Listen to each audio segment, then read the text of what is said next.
US President Donald Trump says there is a very good chance that the war in Ukraine could come to an end soon. Speaking after a productive phone call with Russian President Vladimir Putin, Trump expressed cautious optimism about a ceasefire. He revealed that he had urged Putin to spare the lives of Ukrainian troops who are surrounded by Russian forces, warning of a potential massacre on a scale not seen since World War II. This conversation follows the US proposal for a 30-day ceasefire. As the situation evolves, both sides remain hopeful but cautious, with concerns over the terms of the ceasefire lingering. We are joined by Raymond Vickery, former US Assistant Secretary of Commerce located in Washington. Raymond, thank you very much for joining us. This Truth Social post emphasizes on has a plea for sparing Ukrainian lives. How does this impact Russia-US relations and the broader diplomatic landscape?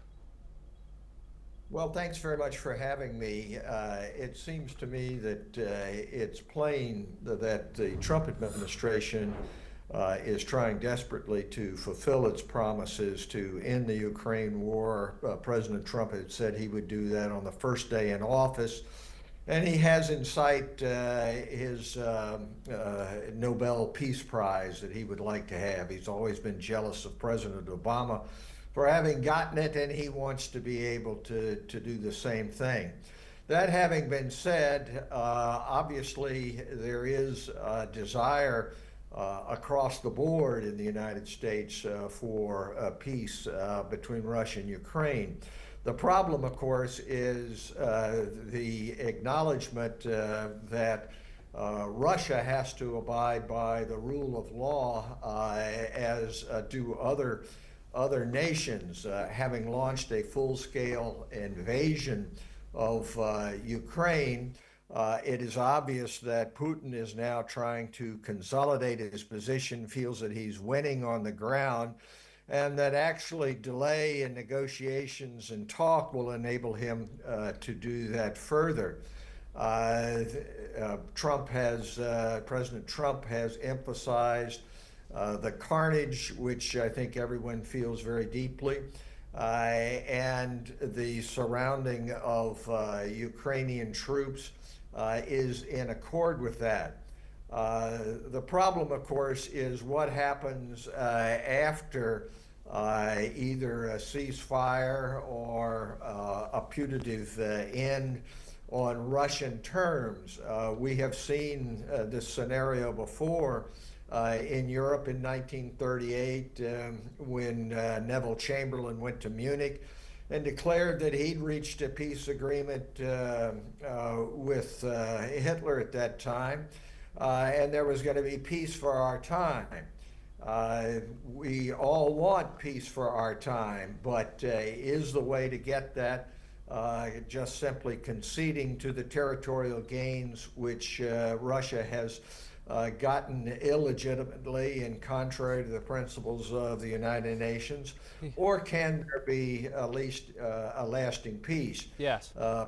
President Trump has already conceded many of the points that Putin wants, and so it's possible that we could have a ceasefire, but of course what happens next is the big question.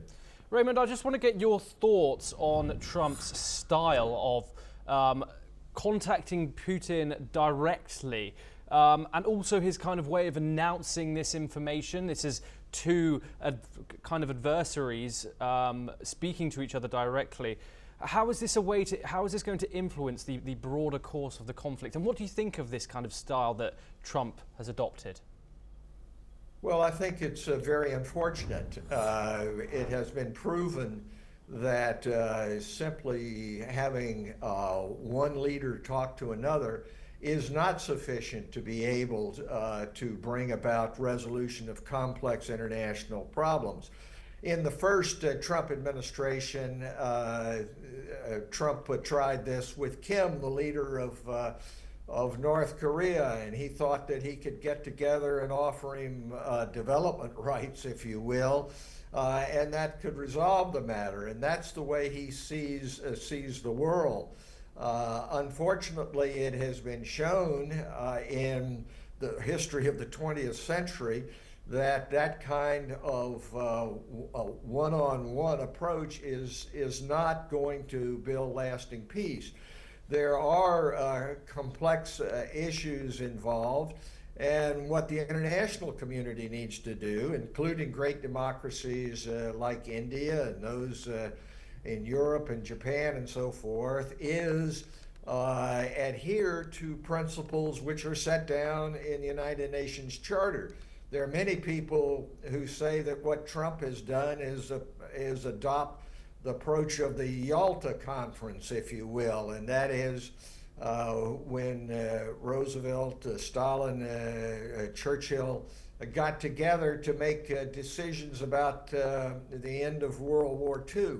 Unfortunately, that set the stage only for the Cold War because it allowed the Soviet Union to take over territory. So that approach is not the right one. The right one is the one which was adopted later in 1945, and that is that United Nations approach in a cooperative manner. So I don't think much of that great man approach. Trump thinks everything can be a real estate deal, that he can win, the other side will lose. I commend him for wanting peace, and the entire community wants that, but there has to be peace upon principle, which will be lasting rather than allowing Russia just to rearm and continue the conflict at a later time. Raymond, what kind of additional measures do you think should be taken to move forward, given historical context as such, to achieve this lasting peace deal in Ukraine? Do you think the Ukrainians are approaching this in a calculated way? Do you think the Russians are, and the US? What are your thoughts? Well, I think that what we have to do is get back really to principles which were set forth in the Budapest Agreement in 1994, in which security guarantees were given by the United States, UK, and Russia in regard for Ukraine relinquishing its nuclear weapons. Now, Putin has transgressed that agreement as well as the UN Charter by his February 24th, 2022 full-scale invasion. Nevertheless, that's the right approach, and there have to be consequences in terms of a security guarantee for Ukraine.